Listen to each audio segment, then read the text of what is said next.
وأحسن منك لم تر قط عيني وأجمل منك لم تلد النساء خلقت مبرأ من كل عيب خلقت مبرأ من كل عيب كأنك قد خلقت كما تشاء كتاب أنزلناه إليك مبارك ليدبروا آياته وليتذكر أولو الألباب. یہ کتاب برکت والی ہے جسے ہم نے آپ کی طرف نازل فرمایا ہے تاکہ دانش مند لوگ اس کی آیتوں میں غور و فکر کریں اور نصیحت حاصل کریں. اللہم صلی علی سیدنا محمد وعلی آل سیدنا محمد بعدد کل ذرۃ مئۃ الف الف مرۃ. سامعین اور ناظرین کرام، السلام علیکم ورحمۃ اللہ وبرکاتہ. سامعین کرام، سورہ غاشیہ آج کے سبق کا آغاز کرتے ہیں. سب سے پہلے گزشتہ سبق کا اعادہ ہوگا. بل تؤثرون الحیاة الدنیا، مگر تم لوگ تو دنیا کی زندگی کو اختیار کرتے ہو، والآخرة خیر وابقى، حالانکہ آخرت بہت بہتر اور پائندہ تر ہے. ان هذا لفی الصحف الاولى، یہی بات پہلے صحیفوں میں مرقوم ہے، صحف ابراہیم وموسیٰ، یعنی ابراہیم اور موسیٰ کے صحیفوں میں.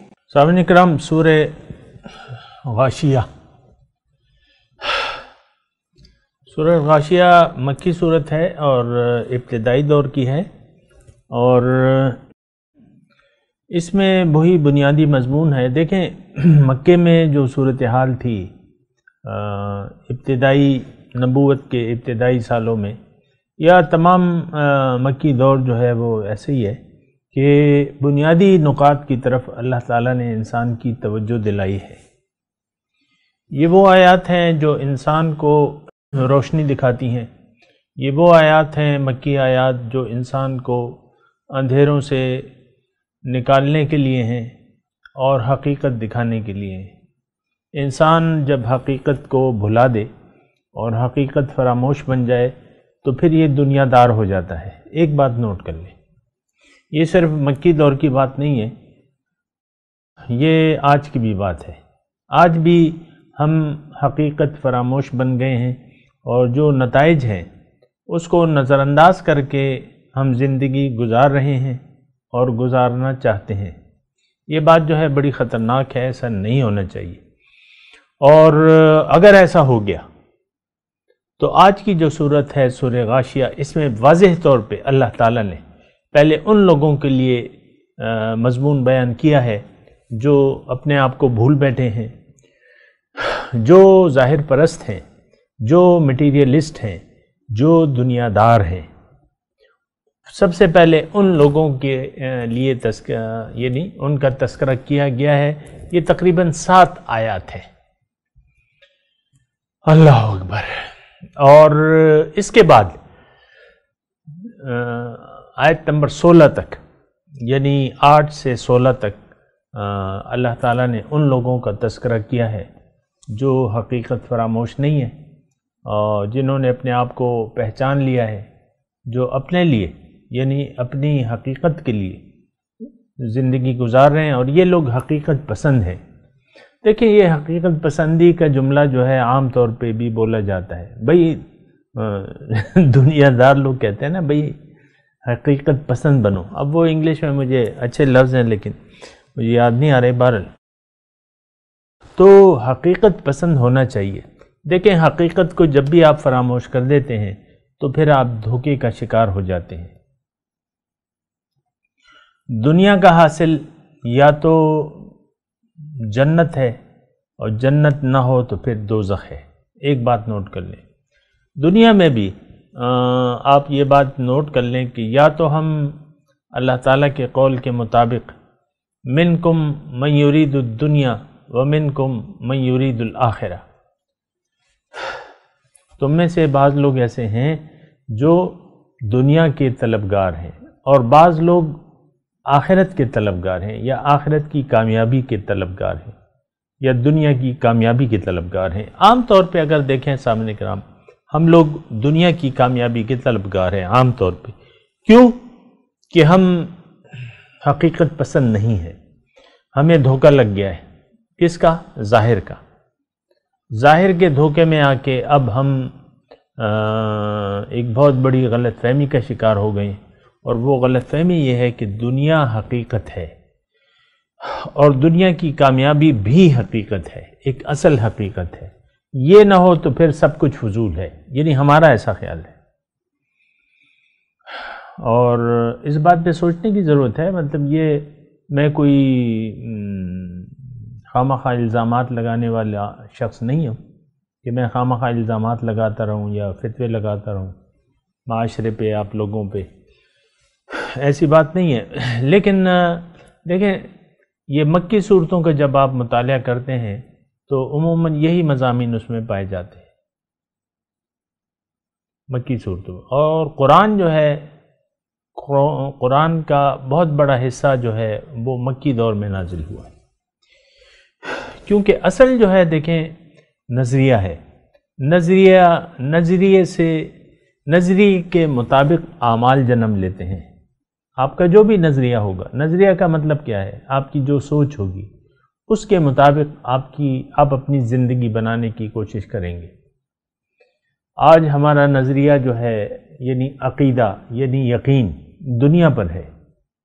آپ دیکھ لیں، آپ خود اور اپنے بچوں کو بھی دنیا کی زندگی کے لیے، دنیاوی مستقبل ان کا بہتر بنانے کے لیے سوچتے ہیں۔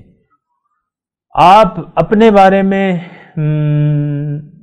بھی نہیں سوچتے، یعنی اپنی آخرت کے بارے میں نہیں سوچتے، اپنی حقیقت کے بارے میں نہیں سوچتے، بلکہ آپ کی یہ سوچ ہی ہے جو بچوں کے بارے میں بھی آپ کی ایک گائیڈ لائن، آپ نے اپنے بچوں کے لیے گائیڈ لائن بنا دی ہے کہ آپ ان کے ظاہر کے مستقبل کے بنانے کے طلبگار ہیں۔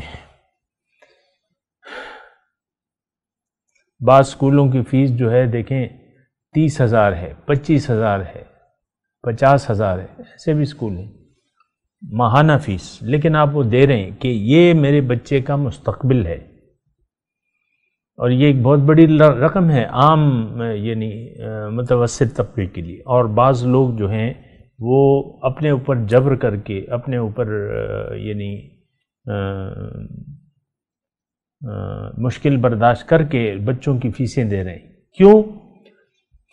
کہ وہ دو باتیں اس میں، ایک تو میرے بچے کا مستقبل اچھا ہو جائے گا، جو دھوکے کی بات ہے، اور اس کے ساتھ میں بھی جب بوڑھا ہو جاؤں گا تو میرا بچہ جو ہے یہ کماؤ پوت بنے گا۔ تو بہرحال یہ ساری صورتحال جو ہے وہ غلط ہے اور ایسا نہیں ہونا چاہیے۔ اور آج کا جو یعنی آیت نمبر 7 تک جو مضمون ہے یہ ان لوگوں کے لیے ہے۔ دیکھیں، ہم تو ایسا نہیں سوچتے کہ یہ آیات میرے لیے ہیں، مجال ہے، میں چیلنج کرتا ہوں کہ یہ آیات آپ اپنے متعلق سوچ ہی نہیں سکتے جو یہ بیان ہو رہی سورہ غاشیہ کی ابتدائی آیت۔ حالانکہ یہ تو دیکھیں ایک روش کے نتیجے میں یہ حالات آتے ہیں۔ اگر آپ مثال کے طور پہ آپ متوسط طبقے کے آدمی ہیں یا یعنی آمدنی کم ہے، آپ کو باپ کی طرف سے کچھ لاکھ روپے مل گئے، اور پھر آپ نے اللے تللے کر لیے کہ بھئی یہ تو بس موجیں اڑائیں گے، تو آپ موجیں اڑانے میں لگ جائے تو پھر آپ کا مطلب وہ جو رقم تو جلدی ختم ہو جائے گی، اور اس کے بعد پھر آپ اپنی پرانی روٹین پہ آ جائیں گے، یعنی کم پیسوں پہ آپ کو گزارا کرنا پڑے گا۔ تو یعنی جو پیسے ہیں آپ کے ہاتھ آئیں اس سے آپ کوئی کام لے اور اچھا کام لے. یہ دنیا کی زندگی جو ہے یا تو اس کو ہم برباد کر رہے ہیں یا اس کے یعنی اس سے صحیح کام لے رہے ہیں. یعنی یہ دنیا کی زندگی جو ہے نا صاحب نے کہا یہ وہ ہمارا مال ہے، ایسٹس ہے.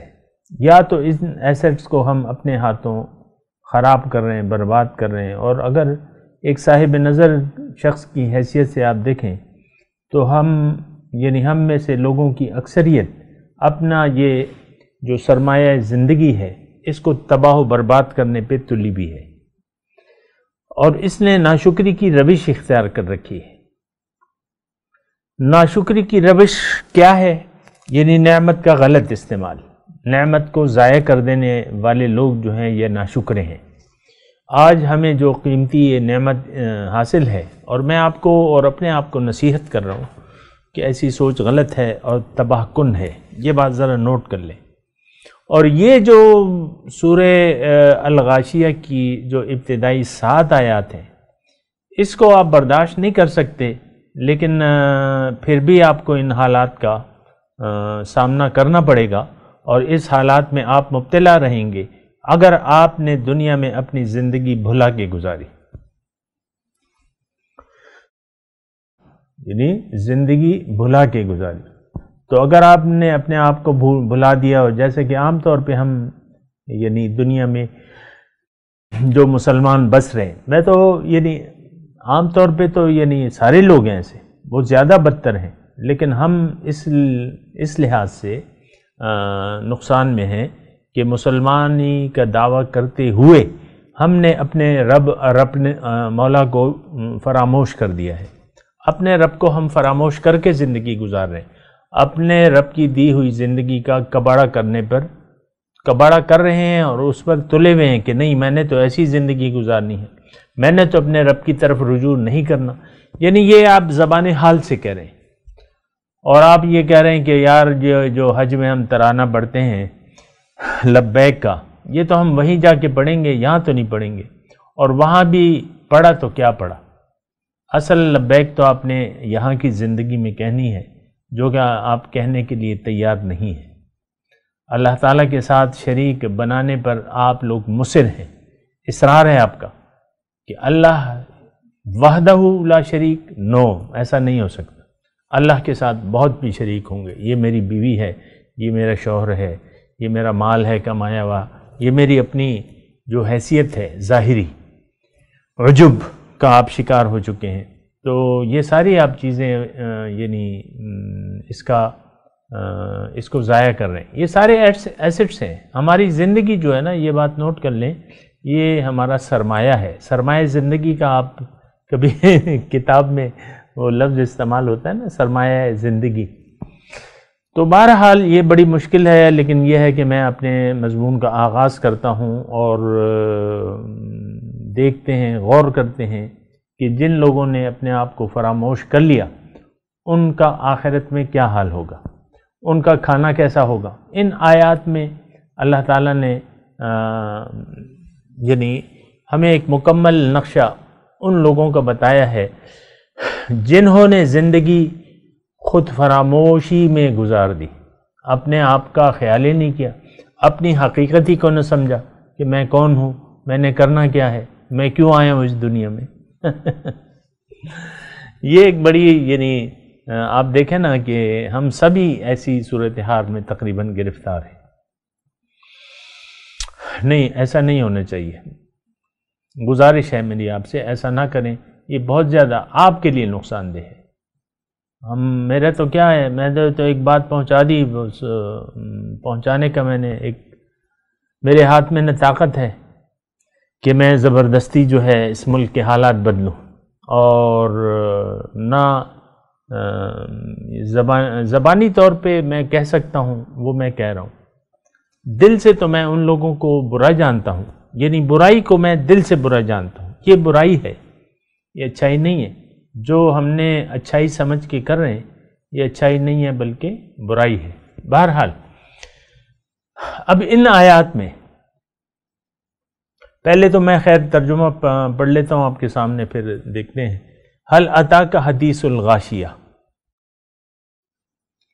کیا تم تک پہنچی ہے غاشیہ کا حال؟ غاشیہ مطلب چھا جانے والی، اور یہاں مراد اس سے قیامت ہے۔ قیامت آئے گی، تمام یہ نظام جو ہے تلپٹ ہو جائے گا، اور پہاڑ جو ہے روئی کے گالوں کی طرح اڑیں گے، رنگین روئی کے، اور سمندر آپ کو معلوم ہے اس میں آگ لگ جائے گی اور خشک ہو جائیں گے، زمین جو ہے وہ اپنا سارا بوجھ جو ہے نکال لے گی۔ ابھی ہم ساری یہ آیات پڑھ چکے ہیں۔ یہ قیامت جو ہے سب پر چھا جائے گی۔ قیامت ایک کا مطلب کیا ہے کہ صورتحال تبدیل ہو جائے گی۔ یوم تبلی السرائر، اللہ تعالیٰ نے فرمایا ہے کہ راز ظاہر ہو جائیں گے اور حقیقت واضح ہو جائے گی۔ اس وقت وہ حقیقت چھپی ہوئی ہے، ہماری ظاہری نظر کے سامنے چھپی ہوئی ہے۔ حقیقت کو ہم دیکھ نہیں پا رہے، نہ اپنی حقیقت کو دیکھ پا رہے، نہ دنیا میں جو چیزیں ہیں اس کی حقیقت کو ہم نہیں دیکھ پا رہے، اور اس کے ظاہر پر ہم نے دھوکہ کھا لیا ہے، اور اسی پر ہم خوش ہوتے ہیں۔ فریحوا بالحیات الدنیا کے الفاظ ہیں۔ بہرحال وہ جب آئے گی چھا جانے والی، تو اس دن کیا ہوگا؟ وجوہ یومئذ خاشعہ، کئی چہروں پر اس دن خاشعہ ذلت برس رہی ہوگی، عاملۃ ناصبہ، اور کچھ لوگ جو ہوں گے محنت کرنے والے اور تھکنے والے جو ہیں وہ دہکتی ہوئی آگ میں گریں گے۔ تسلا نارن حامیہ تسقى من عین آنیہ، اب ان کا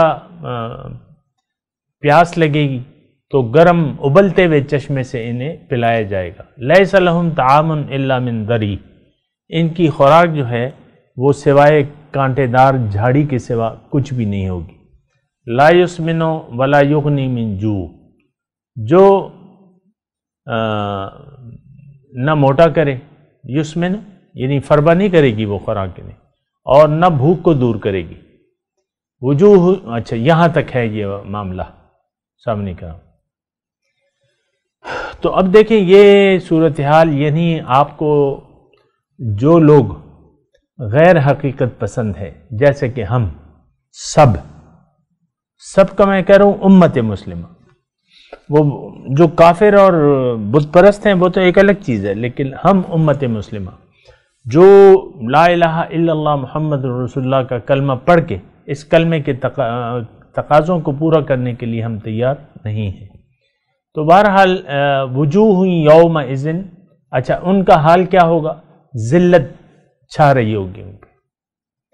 ظاہر ہے کہ مختلف الفاظ ہیں اس کے لیے، لیکن یہاں پہ جو الفاظ استعمال ہو رہے ہیں ذلیل ہوں گے یہ لوگ، کیونکہ یہاں بہرحال یعنی کوئی خاص دوسری جگہ ہے کہ ان کے چہرے جو ہیں کالے ہوں گے۔ یوم تسود وجوہم، یوم تبید وجوہم و تسود وجوہ، تو کالے ہوں، کالے چہرے، ذلت ٹپک رہی ہوگی ان سے۔ اور عاملۃ ناصبۃ، خوب انہوں نے محنت کی ہوگی۔ محنت کرنے والے، ناصبہ تھکنے والے لوگ، ان سے مراد کیا ہے؟ دیکھیں دنیا میں ہم اس کے دو پہلو ہیں، لیکن جو غالب یعنی تفاسیر والوں نے یہ لکھا ہے کہ یہ وہ لوگ ہیں جنہوں نے بیجا اپنے اوپر پابندیاں لگائیں اور اپنی مرضی سے دین میں محنت کرتے رہے، غیر دین کو یہ دین سمجھتے رہے اور اس میں پھر محنت کرتے رہے۔ جیسا کہ آپ کو معلوم ہے سامعین کرام، یہ ہیں عیسائی لوگ ہیں، راہب ہیں، دنیا چھوڑ دیتے ہیں اور پھر مشقت، گرجوں میں جو ہے مشقت، کبھی کھڑے ہوئے ہیں بیٹھتے ہی نہیں ہیں، کبھی کوئی رکوع میں ہے، کبھی کوئی کس حالت میں ہے، تو اس طریقے سے یعنی اپنے اوپر مشقت برداشت کرتے ہیں۔ لیکن ایسے لوگ جو ہیں ہم میں بہت مل جائیں گے، یعنی ہم مسلمانوں میں۔ آپ دیکھیں اصل میں تو یہ ہوتا ہے کہ کہ جو لوگ ایسی سختیاں اپنے اوپر برداشت کرتے ہیں تو عام طور پہ یہ دنیا کے طلبگار ہوتے ہیں. کہیں چلے لگا رہے ہیں، کہیں چلے کا مطلب یہ ہے کہ آپ کوئی قبرستان میں کوئی چلہ لگا رہے ہیں 40 دن کا، یا بعض لوگ جو ہیں پانی میں کھڑے ہو جاتے ہیں 40 دن کے لیے، یا اس طرح پھر آپ تسبیحات پڑھ رہے ہیں مختلف دنیاوی یعنی مقاصد کے لیے آپ مختلف تسبیحات پڑھ رہے ہیں، وظیفے پڑھ رہے ہیں. اور بعض اوقات انسان رہنمائی حاصل کرنے کے لیے تیار نہیں ہوتا دین میں، اپنی مرضی سے یہ جو ہے یعنی دین میں مشقت شروع کر دیتا ہے بعض لوگوں. میں نے دیکھا ہے، میرے اپنے اس میں ہیں یعنی نالج میں ہیں یہ ایسے لوگ. مثال کے طور پہ ایک لڑکا ہے میرے اپنے کہ وہ اس کو دین کا اور کچھ پتہ نہیں ہے، وہ کہتا ہے یار یہ روزے جو ہیں میں ہر پیر کو روزہ رکھوں گا، یا 2 دن پیر اور جمعرات کو روزہ رکھوں گا. دین کی سدبد سے کچھ نہیں ہے، نہ اس کا مقصد حیات اللہ ہے. بس ایک اس کو تو معلوم نہیں ہے، اب تو یہ ایک لا علم شخص ہے، یہ نہیں جانتا دین ہے کیا. دین کی تو اپنی ایک تفصیل ہے، اپنی ایک ضرورت ہے. اس ضرورت سے بے نیاز ہو کے اپنے اوپر نوافل مقرر کر لیتا ہے کہ میں اتنی تسبیحات پڑھوں گا، یا اتنے روزے رکھوں گا، یا یہ کروں گا، یہ وہ کروں گا. تو اس قسم کے بہت سے لوگ ہوتے ہیں، اور بہت سے لوگ ایسے بھی ہوتے ہیں صاحب کرام جو محض دنیاوی مقاصد کے لیے چلے کاٹتے ہیں کہ یہ ہو جائے وہ ہو جائے. اس کی میں تفصیل میں نہیں جاتا، لیکن عاملۃ ناصبۃ، محنت کرنے والے اور تھکنے والے. اب ضروری نہیں ہے، دیکھیں محنت انسان، ہم مسلمانوں میں بہت سے ایسے لوگ ہیں جن کا مقصود دنیا ہے، اور دنیا کے لیے محنت کر کر کے یہ تھک جاتے ہیں. ظاہر ہے کہ دنیا مقصود بنا لیا آپ نے، تو ظاہر ہے پھر دنیا کے لیے آپ کو جینا ہوگا، تو آپ خوب کوشش کرتے رہتے ہیں. بہرحال تو مقصود نہیں ہوتا، مقصود باطل ہوتا ہے. اور تو ظاہر ہے کہ اس میں آپ محنت بھی کریں گے، پھر تھکیں گے بھی، اور پھر آپ کا یہ گمان ہوگا کہ بھئی میں تو مسلمان ہوں. کیوں مسلمان ہوں؟ بھئی میں نے تو کلمہ پڑھ لیا ہے. کلمے کا مطلب تک نہیں آتا، کلمے کے تقاضے پورا کرنے کا تو سوال ہی نہیں پیدا ہوتا. اس کے باوجود وہ کہتے ہیں صاحب کہ اللہ تعالیٰ تو غفور الرحیم ہے. بہت سے لوگ ایسے ہیں، اور اللہ کو کیا ضرورت ہے عبادت کی، بس میں جاؤں گا تو بخشا جاؤں گا، اور زیادہ میرا معاملہ خراب ہوا تو میرے حضور ہیں نا شفاعت کے لیے، وہ میری شفاعت کریں گے. اب حضور کا پتہ ہی نہیں ہے اسے کہ حضور کی ڈیوٹی کیا تھی، پیغام کیا تھا، ان کو پیغام کو قبول کرنا تھا. نہیں، بس وہ شفاعت کریں گے. یعنی ایسے غلط اندازے اور توقعات لگا کے آپ زندگی کا، اب ظاہر ہے کہ زندگی میں تو انسان محنت بھی کرتا ہے اور تھک بھی جاتا ہے. آخر میں یعنی بہت سے لوگ آپ کو تھکے ہوئے محسوس ہوں گے. یعنی آخری ایام جو بھی دیکھیں، یہ تو ایک اس پر ہوتا ہے کہ آپ کی عمر کیا ہے اور آپ کیا محسوس کر رہے ہیں، اور آپ کتنا اپنے آپ کو تھکا ہوا محسوس کر رہے ہیں. یہ تو آپ پہ یعنی وہ نظریات پہ ڈیپینڈ کرتا ہے. بہرحال اب یہ سارے لوگ جو ہیں یہ تسلا نارن حامیہ جائیں گے کہاں؟ دہکتی ہوئی آگ میں گریں گے، پہنچیں گے. تسقى من عین آنیہ، گرم ابلتے ہوئے چشمے سے اس نے پانی پلایا جائے گا، اور وہاں ان کا طعام جو ہوگا وہ سوائے کانٹے دار جھاڑیوں کے کچھ بھی نہیں ہوگا. آج اگر کوئی آپ کو 5 لاکھ روپے دے کہ بھئی تم 1 ہفتے تک یہ خوراک جو ہے کانٹے دار جھاڑیاں ہوں گی، تو کیا آپ لے لیں گے؟ کھا سکیں گے؟ کھا نہیں سکیں گے نا. تو وہاں آپ کو کھانا پڑے گا. وہ کانٹے دار جھاڑیاں جو ہیں وہ آپ کی خوراک ہوں گی. لا یسمن ولا یغنی من جوع، وہ نہ فربا کرے گی آپ کو، نہ بھوک کو دور کرے گی، لیکن پھر بھی کھانا پڑے گی۔ تو بہرحال یہ آیات ہیں سامنے کرام، میں تلاوت کرتا ہوں، میرے ساتھ دہرائیے۔ اعوذ باللہ من الشیطان الرجیم، بسم اللہ الرحمن الرحیم۔ هل اتاک حدیث الغاشیہ، کیا آپ کو حل عطا کا کہ آئی ہے آپ کے پاس خبر، حدیث بات، خبر، الغاشیہ سب پر چھا جانے والی چیز کا حال پہنچا ہے تمہیں؟ حل عطا کا کیا آپ پر، آپ کے پاس سب پر چھا جانے والی یعنی قیامت کا حال پہنچا ہے؟ کیا حال ہوگا؟ وجوہ یومئذ خاشعہ۔ چلے پہلے تلاوت کر لیں۔ حل اتاک حدیث الغاشیہ،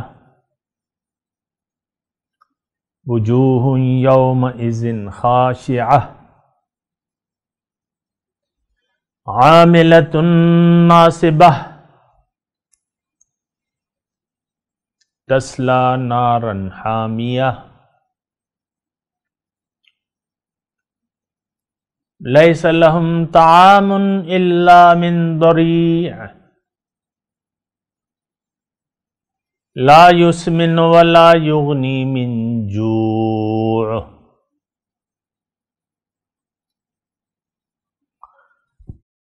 ترجمہ سنا دیں۔ حل اتاک حدیث الغاشیہ، کیا آپ کے پاس سب پر چھا جانے والی قیامت کا حال پہنچا ہے؟ وجوہ یومئذ خاشعہ، کئی چہروں پر اس دن ذلت برس رہی ہوگی۔ عاملۃ ناصبہ، محنت کرنے والے اور تھکنے والے۔ تصلی نارن حامیہ، دہکتی ہوئی آگ میں گریں گے۔ تسقی من عین آنیہ، انہیں ابلتے ہوئے چشمے سے پلایا جائے گا۔ لیس لہم طعام الا من ضریع، ان کے لیے کھانا سوائے کانٹے دار جھاڑی کے نہ ہوگا۔ لا یسمن ولا یغنی من جوع، جو ان کو نہ فربا کرے گی نہ بھوک کی ان کو دور کرے گی۔ اب ان آیات کی تلاوت اور ترجمہ۔ بسم اللہ الرحمن الرحیم۔ In the name of God, the gracious, the merciful. هل أتاك حديث الغاشية؟